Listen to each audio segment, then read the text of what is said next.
ይከፈታል ይሄ በመሳሪያ በኩል ከነፍስ ወከፍ ወታደር ጠመንጃ ጀምሮ የተለያዩ መድፎች ሚዲየም ሬንጅ ያላቸው ዛሬ እነ ኢራቅ የሚመጻደቁባቸው አይነት ሮኬቶች የአውሮፕላን ቦምቦች መስራት ተዘጋጅተናል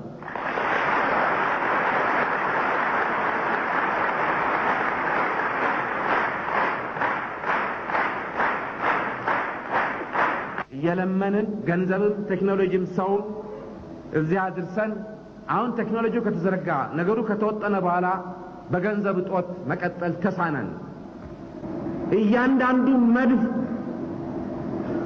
እንዲህ በቀላሉ የሚታዘዝና ምን ተኩሶ ስላልሆነ ለማተኮስ የሚወሰነው ከአብዮታዊ ጠቅላይ መምሪያ ከኔ ነው በቁሳቁስ እጥረት እና ይሄ ወደ ለየለት ሽንፈት እንዳያመራ ባስቸኳይ ይሄንን ነገር መወጣት አለብን ይቻላል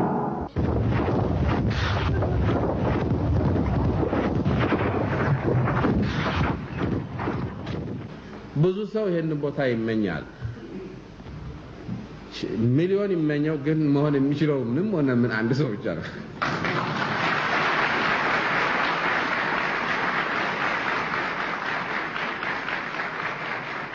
እና እባካችሁ ከዚህ እንውጣ በቆሎና እህል በሚገባ አምርተን ማንበላ ሰዎች ለፖለቲካ ስልጣን መንጠላጠል እንዴት እንደቀደም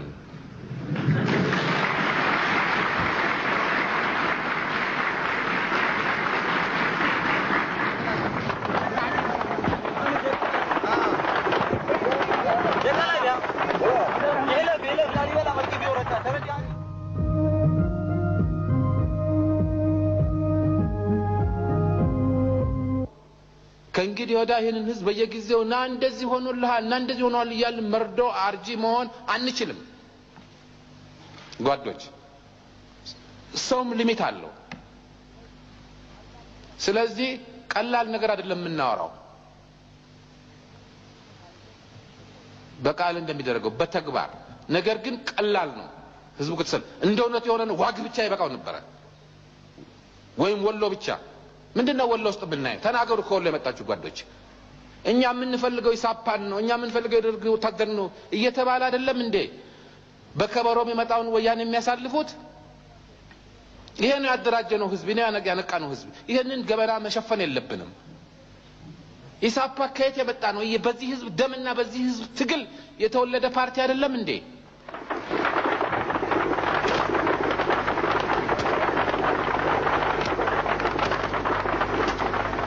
ከፍተኛ አርሚ ነው በአፍሪካ ውስጥ የገነባ ነው ጓዶች ከፍተኛ አርሚ ስንት ሺህ ጀነራል ነው ያወጣ ነው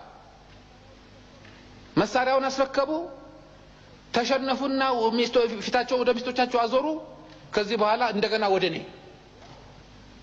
ይሄ ነው የሆነው አይደለም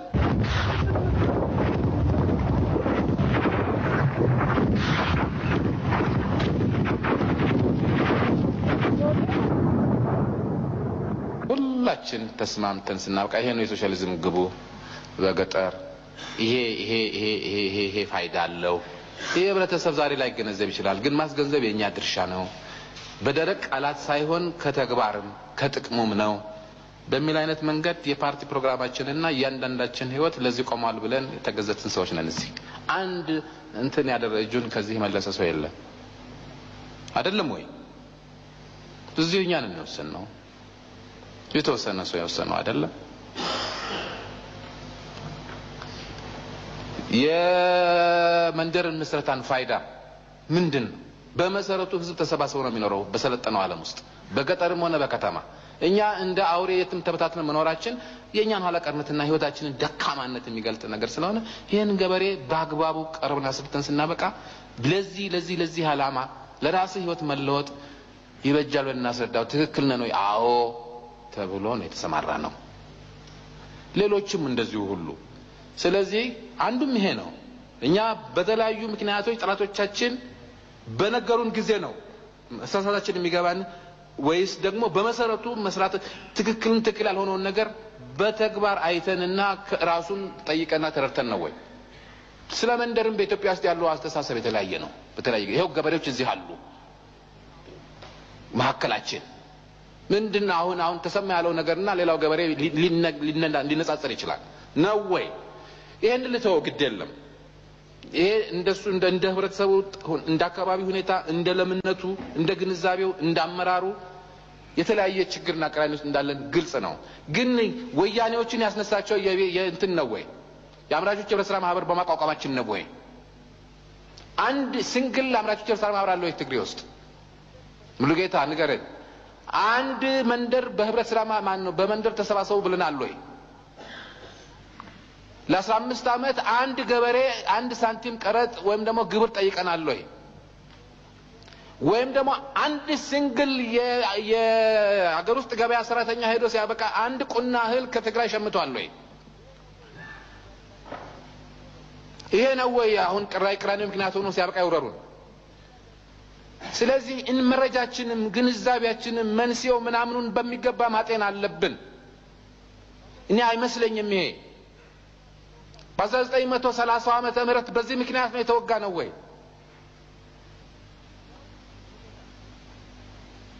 ነው ሙሉጌታ?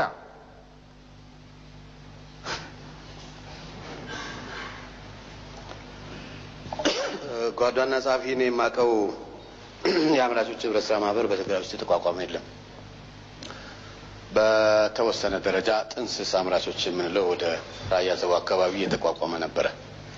ያም ሆኖ እድገት ደረጃ ላይ ደርሶ ይሄንን ጭቅጭቅና የዚህን ያሁኑን መንስኤ ያመጣ አይመስለኝም። በሌላ መልኩ እኛ ሄደን ስናበቃ ትክክለኛውን ስራ መሃሉ ተገኝተን ማስረዳት ስለማንችል ስለማንፈልግ ወይም ደግሞ ስላልደረስን በጎ ተግባራችንንና የኢትዮጵያን እድገትና የልምላሜ አቅጣጫ በአፍራሽ መልኩ ሲነገረው ገበሬው ባንዱ ወይም በሌላ ቦታ ተቀብሎ ሲያበቃል እነሱ መሳሪያ ሊሆን ይችላል ወይም ደግሞ በዚህ ምክንያት ቅረስ እንገባ እንችላለን። በዚህ ነው ጋይድ ልንሆን የምንችለው። እነሱ በከፈቱልን ፈር እነሱ በሚያቀርቡልን ሂስ ነው ይሄ አብዮትና የዚች ሀገር ህልውና የሚመራው። እንደዚህ እኮ ነው ነገሩ እኮ።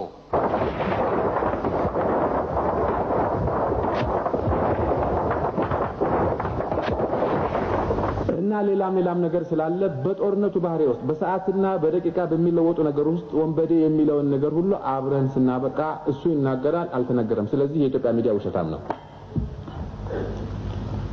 እንደዚህ ከተወሰደ ምን አይነት ፕሮፓጋንዳ እንደምንነዛ ሰው እንደውም ይሄ ሆነ ገና ያልሆነውን ነገር ተሰበረ ሲሉ ሞተ እያለ ሲያበቃ ቅድም እንደተናገረ ይቅርታ ይደረግልኝ አዲስ የኢትዮጵያ ባህል ነው።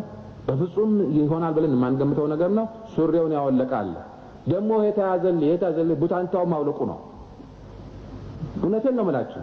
ጥቅሶም ራሱ ሌሎችም እዚህ የተናገሩ ሰዎች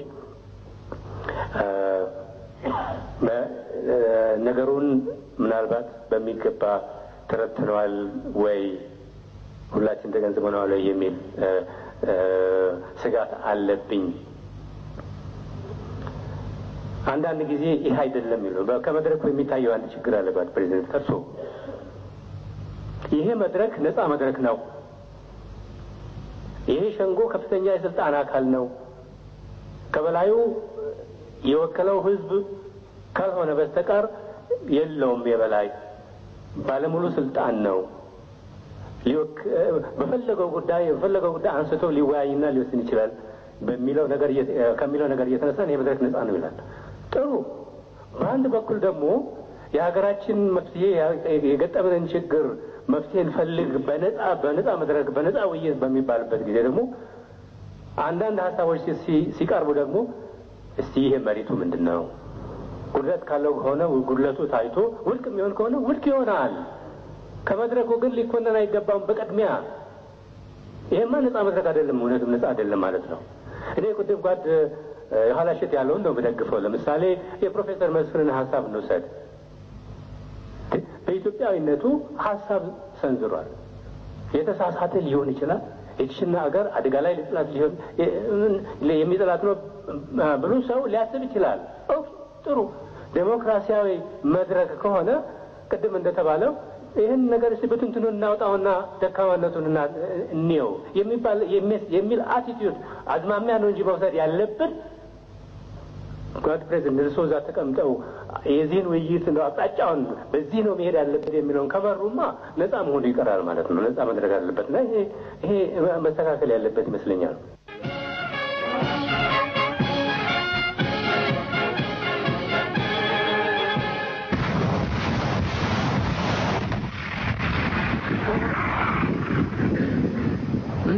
እየጣሉ የሚፈረጡትን ሰዎች ነው ጀነራሎች ማድረጋቸውን በመቀስ የቆረጥናቸው አሉ ቂጣቸውን በሳንጃ ወገናቸው አሉ በወታደር ፊት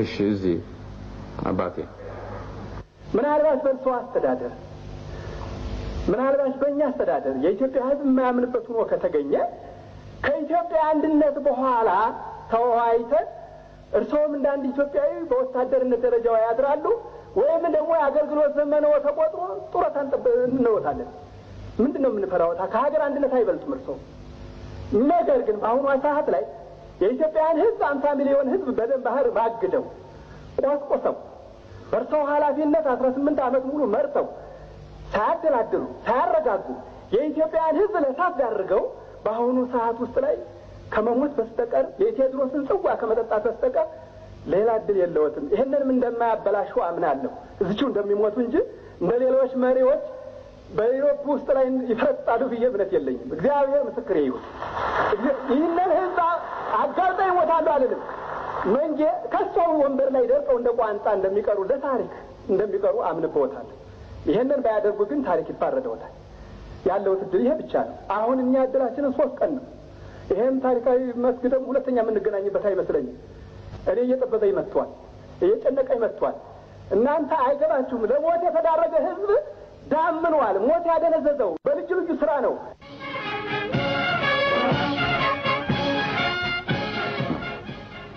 እኔ አሁንም ለሸንጎ በከፍተኛ ጥብቅ አደራ ማሳስበው ይሄ አንድ አይነት የፖለቲካ ጥይት እንጂ የሀገራችን አንድነት እና አሁን ያለውን የትጥቅ ግፊትና አመጽ ይመልሳል ተብሎ ባይታመን